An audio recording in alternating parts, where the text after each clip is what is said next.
Assalamualaikum warahmatullahi wabarakatuh. Perkenalkan, nama saya Melvina Nur Azizah. Saya dari kelas 2A Prodi Hukum Universitas PGRI Madiun. Di sini saya akan mempresentasikan anak yang berkonflik dengan hukum. Definisi anak menurut Undang-Undang Nomor 35 Tahun 2014 tentang Perlindungan Anak, perubahan atas Undang-Undang Nomor 23 Tahun 2002, anak adalah seseorang yang belum berusia 18 tahun, termasuk anak yang masih dalam kandungan. Sedangkan anak yang berkonflik dengan hukum atau ABH adalah anak yang melakukan tindak pidana, anak yang menjadi korban tindak pidana, anak yang menjadi saksi tindak pidana. Fokus utama kita pada kali ini adalah anak yang melakukan tindak pidana atau sebagai pelaku. Undang-undang yang berkaitan atas anak yang berkonflik dengan hukum adalah 1. Undang-Undang Nomor 11 Tahun 2012 tentang SPPA mengatur sistem peradilan khusus bagi anak. Yang kedua, Undang-Undang Nomor 35 Tahun 2014 tentang Perlindungan Anak memberikan hak perlindungan terhadap anak dalam segala situasi. Yang ketiga, Undang-Undang Nomor 17 Tahun 2016 perubahan kedua atas Undang-Undang Perlindungan Anak, penguatan hukuman terhadap kejahatan seksual terhadap anak. Contoh kasus anak yang berkonflik dengan hukum adalah 1. Anak yang berusia 16 tahun mencuri sepeda motor. Yang kedua, anak 15 tahun terlibat perkelahian yang mengakibatkan orang lain luka. Yang ketiga, anak menjadi pelaku kekerasan seksual terhadap sesama anak.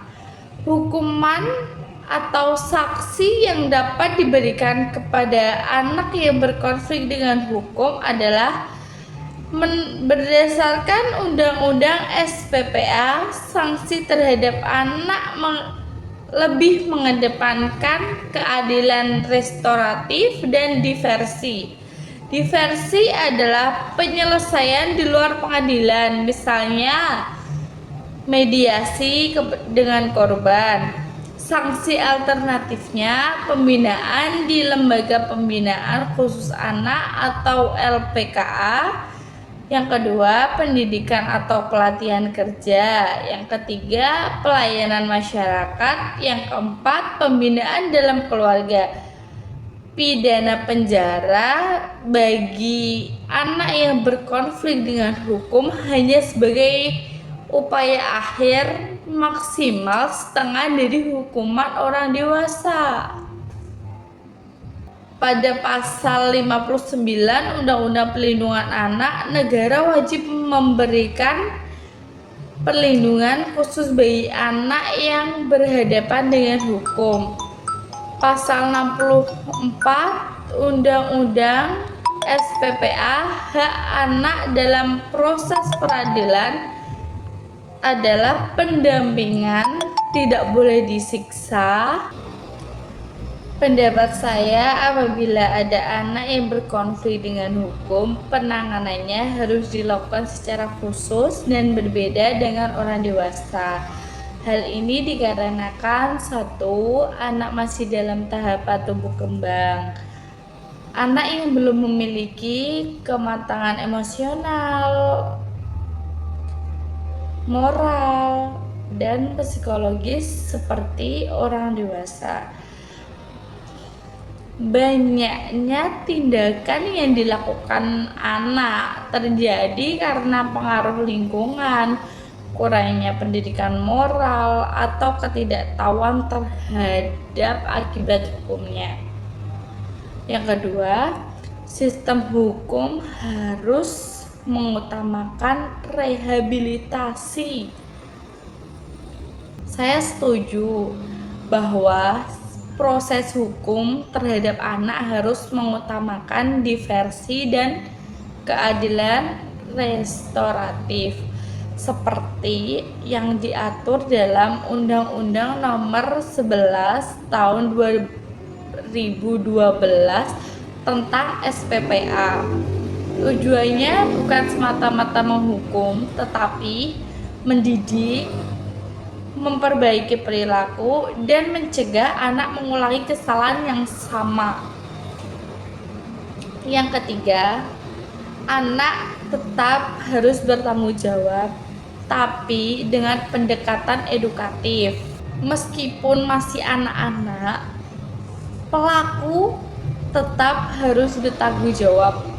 Namun, pendekatannya harus edukatif, misalnya melalui pembinaan, konseling, atau kerja sosial. Yang keempat, peran keluarga dan masyarakat sangat penting, yaitu banyak anak melakukan pelanggaran hukum karena keluarga kurang mendampingi atau lingkungan sosial yang buruk. Maka keluarga, sekolah, dan masyarakat harus aktif dalam menjadi pelindung dan pembinaan moral anak. Kesimpulan pendapat saya di atas adalah anak yang berkonflik dengan hukum bukan hanya masalah hukum, tetapi juga masalah sosial dari pendidikan. Negara dan masyarakat harus memastikan bahwa anak-anak ini diberi kesempatan kedua agar mereka bisa kembali ke jalur yang benar dan menjadi pribadi yang lebih baik di masa depan. Sekian dari saya, kurang lebihnya mohon maaf. Wassalamualaikum warahmatullahi wabarakatuh.